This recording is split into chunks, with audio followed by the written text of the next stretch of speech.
Marriage has been around for a long time. In fact, so long that the first recorded evidence of a marriage ceremony dates to about 2350 BC in Mesopotamia, West Asia. Back then, it may have been less about love and more about ensuring that a woman only gave birth to her husband's children. At early ceremonies in ancient Greece, a father would hand over his daughter with these words: "I pledge my daughter for the purpose of producing legitimate offspring." Marriage today, however, comes in many variations. Civil marriage, arranged marriage, common law marriage, and even same-sex marriage are just a few of the many that are now legally binding. And what about the introduction of technology into the meeting, dating, and marriage process? We all know about dating sites and apps, but how about skipping the flirting and the dating altogether and just taking the fast track to the altar? Does that actually exist? That's what we'll find out in this episode of the Infographic Show. Can you really order a bride online? You can order all sorts of things online these days, from everyday items such as groceries, books, and movies, to the more obscure such as giant gummy snakes, bearded beer can cozies, and even a selfie toaster. But can you order a bride? The term mail-order bride dates back to the 19th century and refers to a woman who lists herself in catalogs so a prospective husband can select her for marriage. The motivation has typically been for women in developing countries seeking men in more developed nations, and in the 21st century, the process for making these connections has primarily happened on the internet. We decided to browse the internet and take a look for ourselves. We came across the website yourbride.com that ranks the top mail-order bride websites based on the opinions of real customers from those sites. Here's what we learned.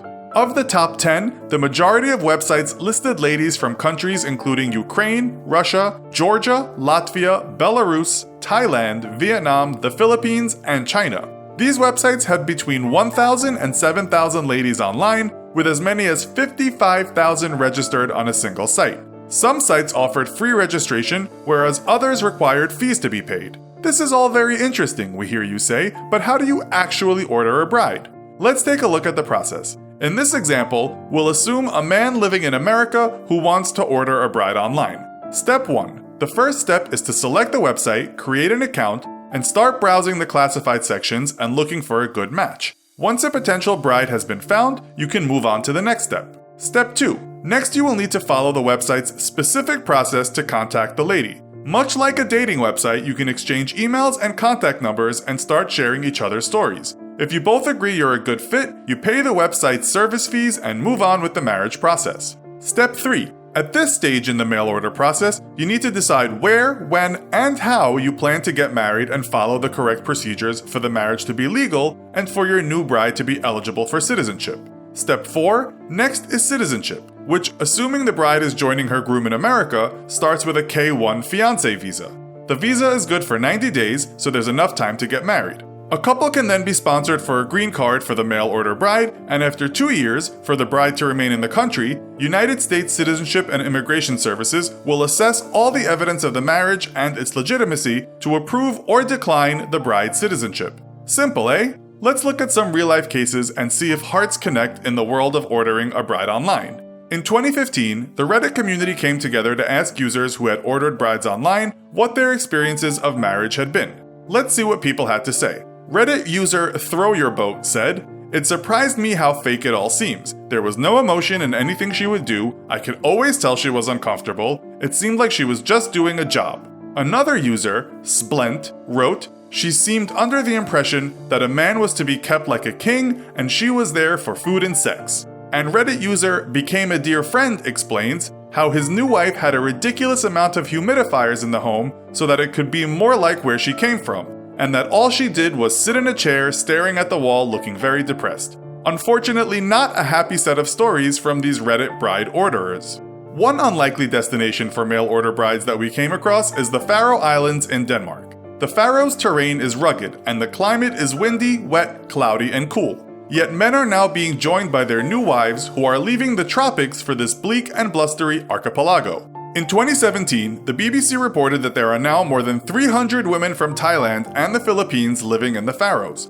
300 does not sound like a lot, but when the total population is just 50,000 people, these ladies make up the largest ethnic minority across the 18 islands. According to Prime Minister Axel Johansson, the Faroes have a gender deficit with approximately 2,000 fewer women than men. So the local Faroese men have had to look beyond the islands for romance. Many of the Asian women met their husbands online, some through commercial dating websites, though others on social media. The influx of devoted wives has been a welcome introduction for the lonely working men of the pharaoh, but how was the experience for the ladies? One Thai bride, Ataya Slatelid, told the BBC that she sat next to a heater non-stop, feeling lonely and depressed when she arrived in the islands 6 years ago. She met her husband when he was helping to start a business in Thailand, though most Southeast Asian brides in the pharaohs met their partners on dating sites such as ThaiCupid. We're happy to report that Ataya now works in the restaurant business, has a son, and has settled into island life. Another place that hit the headlines a few years ago was the Ukraine.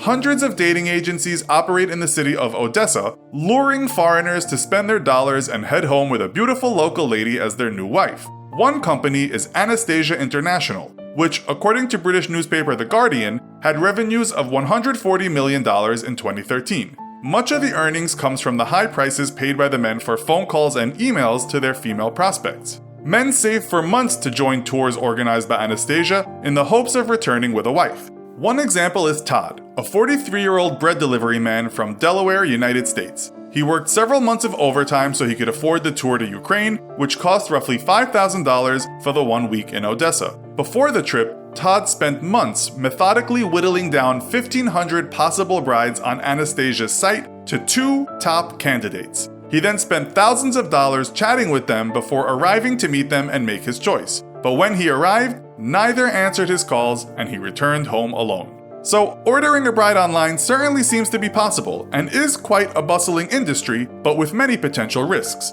Charges for calls and emails, costly arranged tours with no guarantees, and relocation costs if you're lucky enough to find and order your perfect bride. I suppose the real question here is, can you really order the true love that's needed to make the marriage work for the long term? We're not sure there's a simple answer, but no doubt people will keep trying their luck. So, would you ever consider ordering a bride online? Let us know why or why not in the comments. Also, be sure to check out our other video called Why Do We Have Pubic Hair? Thanks for watching, and as always, don't forget to like, share, and subscribe. See you next time!